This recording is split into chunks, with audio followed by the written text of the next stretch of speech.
সাথে মাঠ গরম, এই সেই, নাস্তিকরা হুঁশিয়ার। কিন্তু একটু যদি গরম গরম ভাব দেখে তো সবগুলা কে কার আগে ভাগবে এই চিন্তায় থাকে। বেশি কিছু লাগবো না। এই জায়গায় যদি এখন একটা টায়ার বাস্ট হয়, টায়ার, আমরা আসার সময়, আমি আসার সময় একটা বাসের টায়ার বাস্ট হয়েছিল, যাত্রীরা ভিতরে জানি জোরে চিল্লায়, জানি কি অবস্থা আল্লাহ ভালো জানে, আমরাও ভয় পাইছি।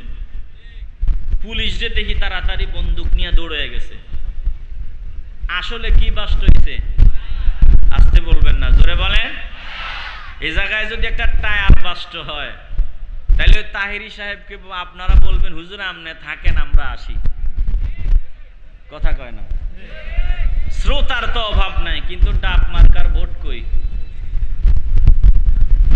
তার মানে আসি আমরা সুবিধাবাদী, বাস্তবে আমরা নাই। চিল্লায় বলতে হবে, সত্যটা বলতে হবে, ঠিক কি না? যদি দিল পরিষ্কার হয়, একটা জবানও বন্ধ রাখবেন না, ইমানের আওয়াজ দিয়ে বলবেন। বলুন আমরা যারা আশিকে রাসূল, যাদের ভিতরে আমার নবীর মহব্বত আছে, ভালোবাসা আছে, সুখে দুঃখে সর্বহালতে আমরা তাদের পাশে থাকতে চাই কি চাই না?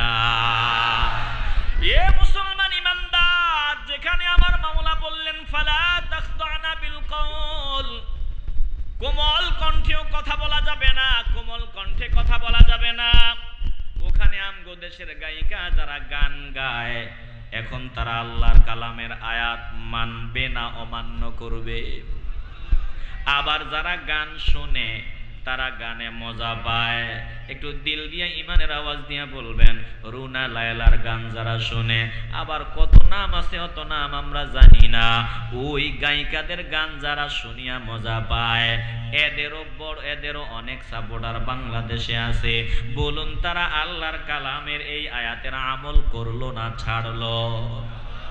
আল্লাহর কালামের আমল তো ছাড়লো, এই পাশাপাশি এমন গাদ্দারও পাওয়া যায়, যেই গাদ্দার আবার গান জায়েজ বলিয়া চিল্লায়। আরে গান জায়েজ কোন গান জায়েজ? নারীর কণ্ঠের গান নয়।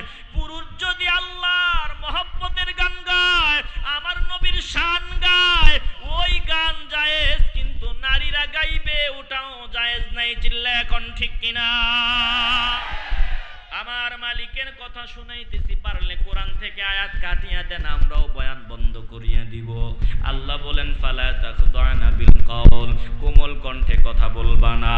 আয় আল্লাহ, নারীরা যদি কোমল কণ্ঠে কথা কয় অসুবিধা কোথায়? আল্লাহ বলেন দুনিয়ার সব মানুষ কিন্তু একরকম না, সব মানুষ কিন্তু সমান না। ফায়াতুমা আল্লাযী ফি কলবিহি মারাদ, দুনিয়াতে এমন অনেক মানুষ আছে যারা বড় রোগে রুগ্নী, যাদের ভিতরে রোগ আছে, যারা কলবের রোগে রুগ্ন। একটা জবানও বন্ধ রাখবেন না, ইমানের আওয়াজ দিয়া বলবেন। দুনিয়াতে জ্বর, সর্দি, কাশি, করোনা, বিভিন্ন রোগ যেমন আছে, বিভিন্ন রোগে রুগ্ন রোগী যেমন আছে, বলুন অন্তরের রোগে রুগ্ন রোগীও আছে না নাই? বরং অন্তরের রোগী আরো বেশি, কলবের রোগ আমাদের আরো বেশি মারাত্মক। হৃদয়ের রোগ, কলবের রোগ যাদের হয়ে যায়, তাকায় দেখেন তারা কত নিচে চলিয়া যায়। অন্তরের রোগে যারা রুগ্ন হয়, তাদের কাছে আল্লাহর কালামের আওয়াজ ভালো লাগে না, রাসূলের সম্মান ভালো লাগে না, তেলাওয়াত ভালো লাগে না, ওয়াজ মাহফিলে তাকবীর দিলে তাদের মেজাজ গরম হয়, এমন কি আল্লাহু আকবারের আওয়াজ শুনলেও তাদের মেজাজ গরম হয়। এ মুসলমান ইমানদার, ওয়াজের নাম শুনলেই মেজাজটা কেমন গরম গরম ভাব দেখায়, কোরআনের আয়াত শুনলেই মেজাজ গরম ভাব দেখায়। মসজিদে নিজেও যায় না, নামাজি বান্দাকে তিরস্কার করে তুচ্ছ তাচ্ছিল্য করে। বলুন এমন বান্দা আমাদের দেশে আছে না নাই? কেন? বলে তার কলবের ভিতরে রোগ হয়েছে। রোগটা তো, রোগের তো কিছু ক্লাসিফিকেশন আছে, কিছু স্টেপ আছে। ক্যান্সার হয়ে গেলেও ক্যান্সারের একটা স্টেপ আছে। প্রথম অবস্থায় যদি ক্যান্সার ধরা পড়ে যায়, আল্লাহ চাহে তো চিকিৎসা হয়, কিন্তু ক্যান্সারটা যদি চূড়ান্ত পর্যায়ে চলে যায় তখন আর ডাক্তাররাও জানায় দেয় এটা একেবারে লাস্ট স্টেপে চলে আসছে, এখন আর চিকিৎসাও সম্ভব না। কথা কয় না? আসতে বলবেন না, জোরে বলেন ঠিক কি না? বলে এমন সময় নিয়ে আসছেন যে সময় একেবারে শেষ স্টেপে আছে, অতএব এখন আর চিকিৎসা দিয়েও কোনো লাভ নাই, যতদিন বাঁচবে যা মন চায় খাওয়ান। তার মানে ক্যান্সার হইছে তো একেবারে চূড়ান্ত পর্যায়ের ক্যান্সার। অন্তরের রোগে যারা রোগী তারাও কয়েক প্রকারের। যেই বান্দার অন্তরের রোগ কলবের ভিতরে দাগ পড়তে পড়তে, কালো দাগ পড়তে পড়তে সমস্ত কলবটা নষ্ট হয়, ওই বান্দার চূড়ান্ত ক্যান্সার, কলবের ক্যান্সার হয়ে যায়। আর কলবের ক্যান্সার যেই বান্দার হয়ে যায়, ওই বান্দা আর কোরআনের তেলাওয়াত শুনতে মজা পাবে না, বরং কোরআনের আওয়াজ শুনলেই বান্দা গরম গরম ভাব দেখাবে। এ মুসলমান ইমানদার, একটা জবানও বন্ধ রাখবেন না। আলহামদুলিল্লাহ, আমার সামনে যারা ফকিরের মতো জান্নাতের বাগানে নতজানু হয়ে বসে আছেন, কোরআনের বয়ান শুনতেছেন, আপনাদের কলবে এখনো ওই পর্যায়ের রোগ হয় নাই, তবে কিছু কিছু রোগ, কিছু কিছু দাগ কলবের ভিতরে কিন্তু পড়ে গেছে। এগুলো ছোট ছোট দাগ। বলুন দিল থেকে ইমানের আওয়াজ দিয়া বলুন, ওই ছোট ছোট দাগগুলা পরিষ্কার করিয়া আমরা এই জান্নাতের বাগান থেকে ঘরে ফিরিয়া যেতে চাই কি চাই না? ছোট ছোট কিছু দাগ পড়েছে।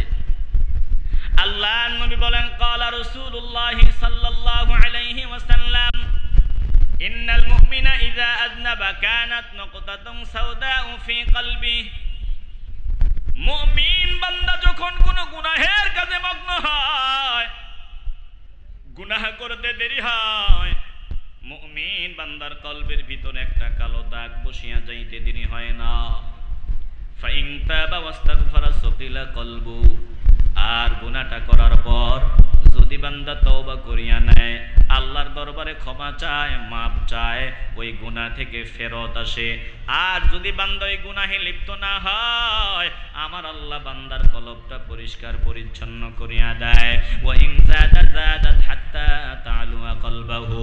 আর যদি বান্দা গুনাহ করার পর একের পর এক গুনাহ করতেই থাকে, জিনা করেছে করতেই থাকে, বান্দা মিথ্যা বলেছে বলতেই থাকে, বান্দা তওবা করে না, এই বান্দার সমস্ত কলবটা নষ্ট হইয়া এক সময় চূড়ান্ত ক্যান্সার হয়।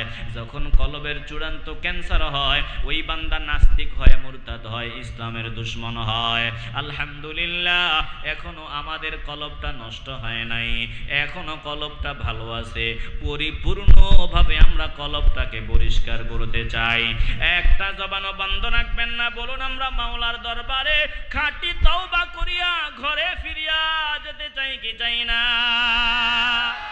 নাগাহা আয় বন্দগর কর দি গুনাহ, নাগাহা আয় বন্দগর কর দি গুনাহ, তওবা কুন্দর হাল উদরে আবখা, जो गुनाह नक़द आमद दर वजूद, तौबे नसियान दारद हिच सूद।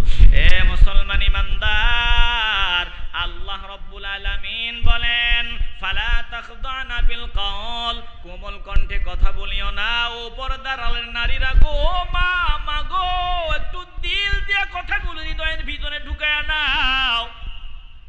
কোমল কণ্ঠে কথা বলা যাবে না, দুঃখের সাথে বলতে হয়। আজকে নারীরা স্বামীর সাথে কর্কট ভাষায় কথা কয়, পরপুরুষের সামনে খুব কোমল ভাষায় কথা কয়।